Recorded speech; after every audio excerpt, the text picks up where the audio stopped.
Hello students, welcome back to my sixth lecture. In this lecture, we will deal on the topic of judgment based on redemption of mortgage property. So let's read the question. What it says, plaintiff A है जिसने एक suit file किया है redemption का और अपना position लेने के लिए अगेंस्ट द डिफेंडेंट पी.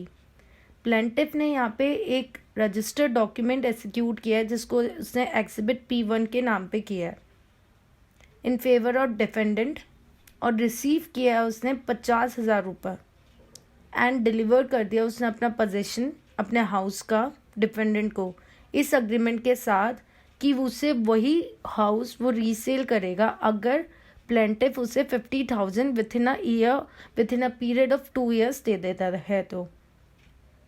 और यहाँ पे उसने ये भी बोला था प्लेंटिफ ने कि उसने लोन भी लिया था 50,000 डिफेंडेंट से और उसने उसके बाद एक रजिस्टर्ड मॉर्गेज डीड एग्जीक्यूट की थी. उस 50,000 से उसने एक रजिस्टर्ड की थी मॉर्गेज डीड और उस इसलिए एक तरह से ये मॉर्गेज बाय कंडीशनल सेल जो है वो डिफेंडेंट के फेवर में एग्जीक्यूट हुई है. प्लेंटिफ ने एक रजिस्टर्ड नोटिस दिया डिफेंडेंट को जस्ट आफ्टर 2 years ये कहते हुए कि उसे उसका मॉर्गेज अमाउंट वापस रीपे करे. नाउ लेट्स सी डिफेंडेंट क्या कहता है. डिफेंडेंट का कंटेंशन ये है कि ये मॉर्गेज था ही नहीं जबकि एक तरह से उसका ये कहना है कि ये एक आउटरेट सेल हुआ था इस अग्रीमेंट इस कंडीशन के साथ कि वो प्रॉपर्टी उसे रीसेल तभी करेगा जब प्लेंटिफ उसे 2 साल के अंदर अंदर वो 50,000 रुपये दे दे. और सिंस प्लेंटिफ ने कोई अमाउंट उसे वापस नहीं किया तो ये जो कंडीशन जो ये लगाता है ये अब फोर्स में ही नहीं है. और पीरियड ऑफ 2 years एक तरह से एसेंस ऑफ कॉन्ट्रैक्ट है. ये उसने ये चीज़ बोली और ये दोनों ने ये चीज़ मानी है कि हाँ एक execution of registered document admitted fact है इस केस में. So on the basis of admission and denial rule and material preposition से 3 चीज़ें सामने आती है. सबसे पहले कि क्या हमें ये देखना होगा कि सच में कोई ऐसी ट्रांजैक्शन हुई है जिसमें मॉर्गेज बाय कंडीशनल सेल था. फिर हमें ये देखना अगर ऐसा था तो क्या प्लेंटिफ एंटाइटल है रिडेम्पशन के लिए. और तीसरा अगर रिडेम्पशन हो भी जाता है तो क्या उसे पोजेशन भी रिकवर करने का एंटाइटल है या नहीं है प्लेंटिफ को. तो अब हमें इन दोनों के बेसिस पे हमें ये पता चल गया कि इश्यूज ये है. Now let's move to the model answer. As you can see है कोर्ट ऑफ जूनियर सिविल जज यूज हुआ है तो पेक्यूनरी जुरिडिक्शन 50,000 है इसलिए. फिर वही civil suit number then title of the parties present council और बीच में suit for redemption of mortgage property under section 60 of transfer of property act 1882. ये हमें ऑलरेडी पता है. Now the judgment. First point is a introductory statement in which we have described plaintiff has filed the present suit under section 60 of Transfer of Property Act. Second में we all know the story of the plaintiff in brief. And lastly, last 3 lines that we always use in judgment writing. Hence, the plaintiff has filed the present suit which is within the jurisdiction of this court and has been filed within the period of limitation. Also, proper court fee has been paid. So students आपको ये already पता है but still it's important for you to understand every time because once you are able to retain it then फिर आपको कभी भी judgment writing का model रटने की ज़रूरत नहीं पड़ेगी. एक बार में आपको पता चल जाएगा बिकॉज बेसिक्स को जब हम एक से ज़्यादा बार मतलब 3-4 बार तक कंटिन्यूसली अगर पढ़ते हैं तो वो चीज़ हमारी माइंड में रिटेन हो जाती है. इसलिए भी मैंने आपको सैम्पल फॉर्मेट्स पहले दिखाए हैं. सो पॉइंट 3 जिसमें डिफेंडेंट ने अपने रिटन स्टेटमेंट में ये क्लियर करा the transaction was not a mortgage but an outright sale. Hence the suit of plaintiff is liable to be dismiss. Fourth point में we have discuss the considerable issues जो कि we have already discuss before, but फिर भी एक बार पढ़ लेती हूँ. ये कहता है कि फर्स्ट हमारा इशू जो फ्रेम हुआ है वो ये है, whether the transaction between the parties is mortgage by conditional cell. Second, whether the plaintiff is entitled to redeem the mortgage property. Third, whether the plaintiff is entitled to recover the possession of the property. And lastly, relief and cost. As you can see here students, ये तीनों considerable issues जो है उसका owners of proof किसके ऊपर है, plaintiff के ऊपर है. क्योंकि हम सारे ओनर वो जो इश्यूज हमने फ्रेम किए वो सारे प्लान के बेसिस के एडमिशन के बेसिस पे किए है. रिटन स्टेटमेंट में कंटेस्ट, क्योंकि उसने सारी फैक्ट्स को कंटेस्ट किया है, तो हमने जो कंसिडरेबल इश्यूज बनाए वो प्लान को देखते हुए बनाए हैं. ठीक है. Now determination and analysis of issues with reason. तो 0.5 में इशू नंबर 1 की हमने फाइंडिंग ली है. तो यहाँ से स्टार्ट करते हुए 102 ऑफ इंडियन एविडेंस से स्टार्ट करते हुए हमने ओनर्स ऑफ प्रूफ के ऊपर मैक्सिम ली और ये बोला that onus to prove this issue is on the plaintiff. और ये बर्डन को डिस्चार्ज करने के लिए प्लांटिफ खुद अपेयर्ड हुआ एज PW1 और उसने ये डिपोज किया कि उसके पास उसको पैसे की ज़रूरत थी, इसलिए उसने 50,000 रुपये डिफेंडेंट से लिए. ये जैसे उसने डिपोज कर दिया तो ये फैक्ट जो है अब ये सेक्शन 8 में रिलेवेंट हो गया, क्योंकि यहाँ पे हमें इशू ऑफ फैक्ट का मोटिव में पता चल गया कि आखिर 50,000 लेने का कारण था पैसे की ज़रूरत, और वो मोटिव उसका पता चला. और फर्दर उसने क्या बोला कि ये जो उसने पैसा लिया उसके बदले में उसने एक रजिस्टर्ड मॉर्गेज डीड भी एग्जीक्यूट की थी एंड उसने इसे एग्जिबिट की एज एग्जिबिट P1. और ये जो मॉर्गेज डीड हुई वो अल्टीमेटली अफेक्ट कैसे हुई, as a mortgage by conditional sale in favour of defendant. और इसके बाद उसने पोजेशन भी ले लिया डिफेंडेंट ने मॉर्गेज प्रॉपर्टी का. और टर्म्स, अगर हम मॉर्गेज के टर्म्स को देखें तो उसके पास राइट था कि वो रिडीम कर सकता है अपनी प्रॉपर्टी को bye paying back the loan amount with in a period of 2 years.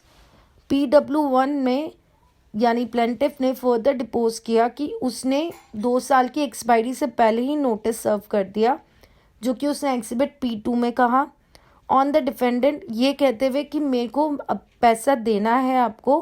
पर अब डिफेंडेंट ने रिफ्यूज़ कर दिया ये कहते हुए कि that transaction was a sale with the condition to repurchase and not a mortgage. उसे अब इस पूरी ट्रांजैक्शन को ही मॉर्गेज का रूप नहीं दिया और ये कह दिया ये तो सेल हुआ था. अब यहाँ पे PW1 जो है अनरिबर्टेड रहा है क्रॉस एग्जामिनेशन में. ये 5th पॉइंट स्टेज बता दी कि एविडेंस की प्लेंटिफ की स्टेज क्या है. Now defendant stage.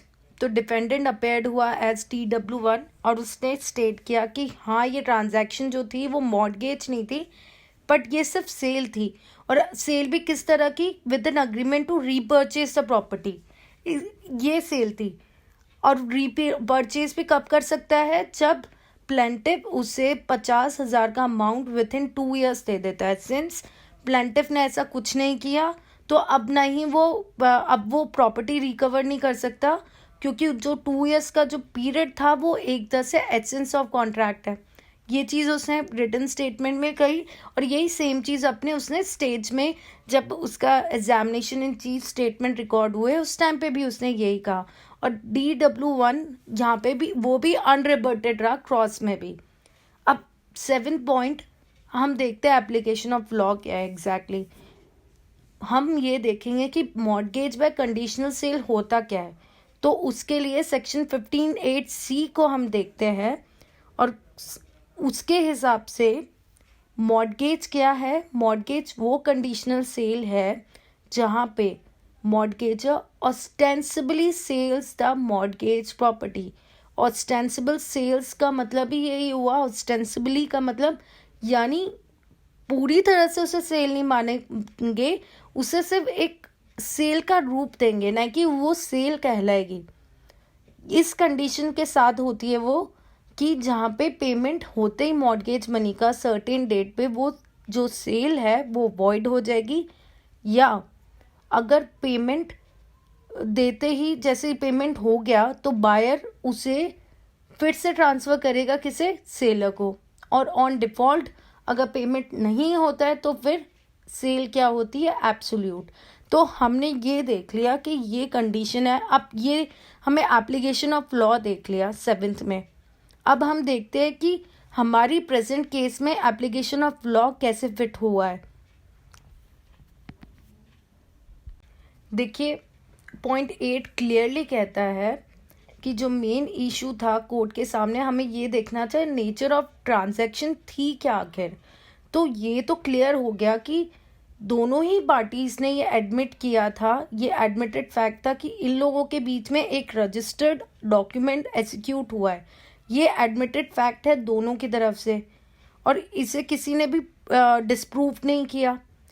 तो जो प्लेंटिफ का जो एग्जिबिट P1 है, रजिस्टर्ड मॉर्गेज डीड, वो यहाँ पे कोर्ट ने एडमिट करा और ये बोला कि हाँ ये मॉर्गेज विद कंडीशनल सेल ही था, ना कि not a sale with condition to repurchase. ये चीज़ क्लियर हो गई। यहाँ पे कोर्ट ने ये ऑब्जर्वेशन दिया क्योंकि एग्जिबिट P1 के जो डॉक्यूमेंट है उसके कंटेंट ने क्लियर कर दिया कि मॉर्गेज बाय कंडीशनल सेल है ये, ना कि sale with condition to repurchase. और क्यों नहीं है, क्योंकि यहाँ पे डिफेंडेंट ने कोई प्रोडक्शन ही नहीं दिया इस ऐसा कोई डॉक्यूमेंट देके कि यहाँ पे sale with condition to repurchase माना जाए। इसलिए भी, और दोनों ने ये एडमिट किया था कि एक तो उनके बीच में रजिस्टर्ड डॉक्यूमेंट हुआ है, इसलिए कोर्ट ने ये ऑब्जर्वेशन दी पॉइंट 8 में। 9th क्या कहता है, ऑल्सो अगर sale and condition of repurchase होता भी सिंगल डॉक्यूमेंट में तो 58C ऑफ TPA क्लियरली ये करता है कि यहाँ पे जो ट्रांजैक्शन हुई है वो कंडीशनल सेल की है। क्योंकि अगर हम प्रेजेंट केस में देखें तो ये तो क्लियर था कि ये जो प्रॉपर्टी जो इसने दी थी, अपनी प्रॉपर्टी मॉर्गेज की थी प्लेंटिफ ने डिफेंडेंट को, वो इसी कंडीशन पे की थी कि वो उसे वो 50,000 रुपये 2 साल में दे देगा। ऑल्सो जैसे ही वो दे देगा तो उसको पोजीशन जो उसने लिया है उसे वापस करना होगा, तो उसकी रिडेम्पशन की राइट है। यहाँ पे मॉर्गेज डीड ही एग्जीक्यूट हुई थी तो रिडेम्पशन उसका राइट बनता है। इसलिए तो 58C के हिसाब से जो कंडीशन जो देखे, अगर डेफिनेशन के हिसाब से भी हमने जो देखा मॉर्गेज बाय कंडीशनल सेल, वो हमारे प्रेजेंट केस में बिल्कुल फिट बैठी है। इसलिए यहाँ पे कोर्ट ने इस पॉइंट को भी रिवर्ट नहीं किया, ये भी स्टैंड प्रूव्ड कहलाया। पॉइंट 10 कहता है कि on the basis of above analysis of the court, ये चीज़ कोर्ट ने ये कंक्लूड किया कि 15(8)C की जो रिक्वायरमेंट है वो फुलफिल्ड हुई है। यहाँ पे पूरी फुलफिल्ड होने के कारण प्लस जो रिलेवेंट भी है ये, क्योंकि जो सेक्शन 9 के हिसाब से इन दोनों की जो मॉर्गेजर और मॉर्गेजी की रिलेशनशिप भी शो कर रही है। यहाँ पे ये ट्रांजैक्शन कैसे शो कर रही है, जो एग्जिबिट P1 का जो डॉक्यूमेंट है उससे ये क्लियर होता है कि ये दोनों मॉर्गेजर और मॉर्गेजी है और ये रिलेशन शो कर रही है। Hence the court holds it be a mortgage by conditional cell. Accordingly the first issue is proved in favour of the plaintiff. ये चीज़ इसकी ये फाइनल फाइंडिंग हुई है। तो हमने बेसिकली फोकस किस पे किया, सिर्फ एप्लीकेशन ऑफ लॉ 58C पे। 58C का एप्लीकेशन ऑफ लॉ की पूरी कंप्लायंस इस प्रेजेंट केस में हुई है, इसलिए issue number 1 stands proved. Now we will see issue number 2 and 3 together. तो सबसे पहले हम इशू नंबर 2 के बारे में डिस्कस करते हैं, जो कि पॉइंट 11 और 12 फोकस्ड है उसके ऊपर। तो हम पहले ये देखते हैं कि क्या प्लेंटिफ एंटाइटल है रिडीम करने का मॉर्गेज प्रॉपर्टी का। तो उसके लिए सेक्शन 60 ऑफ TPA की कंप्लाइंस करना इस केस में ज़रूरी है। तो सेक्शन 60 के हिसाब से दो चीज़ें होनी चाहिए रिडेम्पशन एक्सरसाइज करने के लिए, कि पहला तो मॉर्गेज मनी पेड हो, दूसरा डिग्री ऑफ फोरक्लोजर पास नहीं हुई हो मॉर्गेजी से। सो अगर हम प्रेजेंट केस में देखें तो मॉर्गेज मनी जो थी वो 2 साल के अंदर अंदर देनी थी, और वो खुद प्लेंटिफ जो है वो पैसा देना चाहता था, बट यहाँ डिपेंडेंट नहीं देने दे रहा था। तो यहाँ पे रिडीम हो सकता है, वो एंटाइटल्ड है, उसको बस स्टॉप किया जा रहा है, बट लीगली स्टॉप जो डिग्री ऑफ फोरक्लोजर में होना चाहिए वैसे नहीं किया है, क्योंकि डिफेंडेंट ने यहाँ कोई डिग्री ऑफ फोरक्लोजर एक्सरसाइज नहीं की है, जो कि सेक्शन 67 ऑफ टीपीए में प्रोवाइडेड है। लास्टली अगर आप 12 को देखें तो 12 पॉइंट में ये क्लियर करा है कि आर्टिकल 61 में इंडियन लिमिटेशन के हिसाब से जो पीरियड ऑफ लिमिटेशन है सूट फॉर रिडेम्पशन को फाइल करने का वो 30 ईयर्स है, जब तक कि mortgagee degree of foreclosure exercise ना कर ले पहले। तो इस केस के हिसाब से डिफेंडेंट ने कोई भी डिग्री ऑफ फोरक्लोजर नहीं एक्सरसाइज की है। 60 की कंप्लायंस प्लेंटिफ ने पूरी की है, वो पेमेंट करना चाहता है मॉर्गेज मनी को।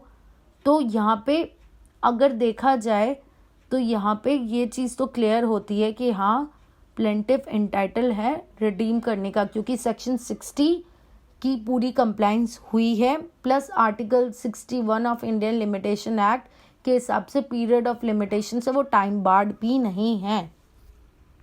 सो आप देखते हैं 13 पॉइंट क्या कहता है इशू नंबर 3 के फेवर में। Now we will see point number 13।